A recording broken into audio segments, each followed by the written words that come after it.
नमस्कार मैत्रिणींनो, मी Sarika craft end creative चॅनलवर पुन्हा एकदा तुमचं स्वागत आहे। तर मी आज 3 झिपवाला असं स्लिम बॅग म्हणजे साइड बॅग रेडी केलेला आहे। हे कसं केलेलं आहे अगदी सोप्या पद्धतीने तुम्हाला कटिंग आणि स्टिचिंग सांगणार आहे। तर प्लीज माझ्या चॅनलला सबस्क्राइब नाही केलं तर सबस्क्राइब करा, लाईक करा। असेच नवीन व्हिडिओ तुमच्या बरोबर मी घेऊन येणार आहे। तर वेळ न घालवता आपण आज व्हिडिओला सुरुवातच करू। मी ते कापड घेतलेला आहे आणि त्याला मी कॅनव्हास लावून घेणार आहे। तुम्ही कॅनव्हास ऐवजी रेझिन कापड असतं ते देखील यूज करू शकता।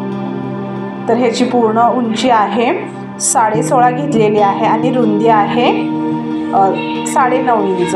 अशा पद्धतीने मी ह्याचं मेजरमेंट घेतलेली आहे आणि स्टिच करून घेणार आहे। मी हे एक देखील कट न लावता 3 झिप लावून घेणार आहे। अगदी सोप्या पद्धतीने तुम्हाला स्टेप बाय स्टेप सांगणार आहे। अगदी व्यवस्थित बघा, मी सांगण्यापेक्षा अगदी व्हिडिओ तुम्ही प्रॉपर बघितला ना तर पूर्णपणे तुम्हाला कळेल। मी तर स्टिच करून घेतलेला आणि राहिलेला फॅब्रिक देखील मी साइडनी कट करून घेतलेला आहे। नंतर मी 9.5 इंचाचा एक झिप घेतलेला आहे बरोबर, आणि रुंदीला 9.5 इंचाचा घेतला होता। तिथेच आपल्याला हे 9.5 इंचाचा झिप लावून घ्यायचा आहे पुढे, आणि वरतून देखील दाब टीप देऊन अशा पद्धतीने स्टिच करून घ्यायचं आहे।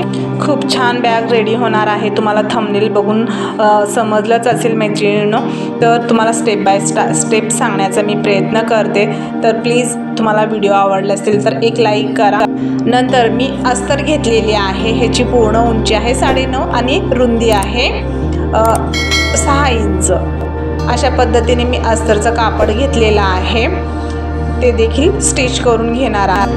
अशा पद्धतीने स्टिच करून घ्यायचं आहे। दोन्ही साइडनी देखील त्याच पद्धतीने मी मेजरमेंट घेतलेली आहे अस्तरचा। खूप छान हे साइड स्लिंग बॅग होणार आहे आपली। हे देखील स्टिच करून घ्यायचं आहे। डबल स्टिच केल्यामुळे आपलं बॅग मजबूत बनणार आहे आणि टिकाऊ बनतं, म्हणून आपल्याला डबल स्टिच करून घ्यायचं आहे। हे बघू शकता तुम्ही, एकही न कट लावता मी अशा पद्धतीने 3 झिप लावून घेणार आहे। नंतर मी अजून एक झिप घेतलेली आहे। ह्याची पूर्ण उंची आहे 10.5 इंच, म्हणजे मी 1 इंच वाढवून घेतलेले आहे, कारण आपल्याला रनर काढून समोरच्या बाजूला देखील आपल्याला दुसरी बाजू लावून घ्यायचं आहे। म्हणून रनर होताना खालीवर होतं, म्हणून मी 1 इंच वाढवूनच घेतलेले आहे। नंतर रनर काढून आपल्याला वरतून देखील दाब देऊन टीप घालून घ्यायचं आहे, म्हणजे शिलाई करून घ्यायचं आहे। दुसरी बाजू देखील त्याच पद्धतीने आपल्याला स्टिच करून वरतून दाब देऊन स्टिच करून घ्यायचं आहे। हे बघू शकता तुम्ही व्हिडिओमध्ये, अशा पद्धतीने स्टिच करून घेऊ शकता तुम्ही। तर मैत्रिणींनो, स्टिच करून झालेला आहे। स्टिच केल्यानंतर आपलं स्टिच वरतून दिसतं, म्हणून आपल्याला काय करायचं आहे, पिंक कलरचा नाही तर तुम्ही दुसऱ्या कलरचा देखील कापड घेऊन अशा पद्धतीने एक बेल्ट रेडी करून घ्यायचा आहे। हे बेल्ट अशा पद्धतीने लावून घ्यायचं आहे, जेणेकरून आपण तिथं स्टिच केलेलं दिसणार नाही। अशा पद्धतीने आपल्याला लावून घ्यायचं आहे। नंतर आपल्याला रनर होऊन झाल्यानंतर राहिलेला भाग कापून घ्यायचा आहे आणि सेंटर मार्क करून घ्यायचा आहे। जिथे तिसरी आपण झिप लावून घेतलेला आहे तिथे सेंटर मार्क करून घ्यायचा आहे। नंतर मी बॅगेचं रिंग वापरलेलं आहे। हे बघू शकता, तुम्हाला मार्केटमध्ये सहज उपलब्ध मिळतात अगदी 5-10 रुपयाला। तर मी ह्याच कापडापासून मी असं बेल्ट रेडी केलेलं आहे। 3 इंचाचं कापड घेऊन असं फोल्ड करून घ्यायचं आहे। नंतर आपल्याला तिसऱ्या झिपवर ठेवून अगदी मधोमध आपल्याला स्टिच करून घ्यायचं आहे। बघू शकता तुम्ही, हे ऑप्शनल आहे, तुम्ही डायरेक्ट बेल्ट देखील लावू शकता। नंतर आपल्याला उलटी बाजू करून घ्यायचं आहे। नंतर आपल्याला 2 कापडाचे तुकडे हवेत। ह्याची पूर्ण उंची आहे 6.5 इंच आणि रुंदी आहे 4 इंच। अशा पद्धतीने मी 2 कापड घेतलेले आहे। तर आता वरतून 1.5 इंचावर मार्क करून असं तिरप्यामध्ये आपल्याला कट करून घ्यायचं आहे। वरतून 3 इंच राहायला पाहिजे, अशा पद्धतीने आपल्याला सेंटर मार्क करून बरोबर 1.5 इंचावर मार्क करून असं तिरप्यामध्ये आपल्याला कट करून घ्यायचं आहे दोन्ही फॅब्रिक।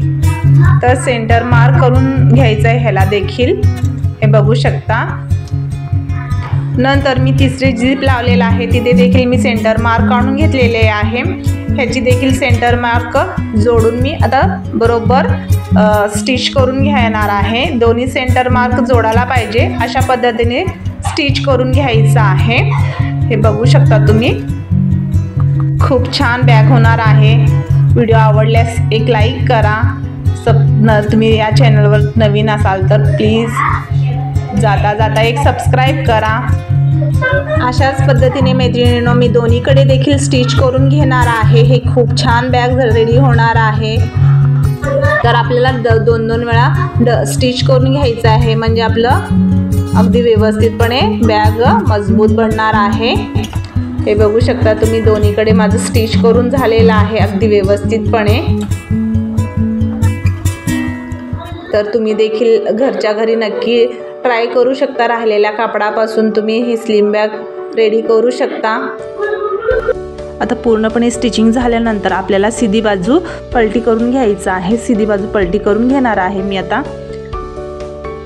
खूप छान बॅग बनलेला आहे आणि मजबूत देखील बनलेला आहे डबल स्टिच घातल्यामुळे। तुम्ही देखील नक्की ट्राय करा घरच्या घरी। आणि रेझिन कापड देखील वापरू शकता तुम्ही। रेझिन कापड वापरल्यामुळे खूप छान मार्केसारखा बॅगेचा लुक येतो। तर हे देखील हे खूप छान झालेलं आहे। तर मी आता बेल्ट बनवून घेणार आहे। मी हेच कापड वापरलेलं आहे, तुम्ही रेडीमेड बेल्ट देखील यूज करू शकता। तर ह्याची पूर्ण उंची आहे 48 इंच, तुम्ही कमी जास्त घेऊ शकता। अशा पद्धतीने फोल्ड करून मी ह्याच कापडापासून बेल्ट रेडी केलेला आहे। नंतर आपण तिथं बेल्ट रिंग लावलेला आहे, तिथे आपल्याला अशा पद्धतीने फोल्ड करून स्टिच करून घ्यायचं आहे। तुम्ही व्हिडिओत बघू शकता, त्याच प्रकारे आपल्याला स्टिच करून घ्यायचं आहे।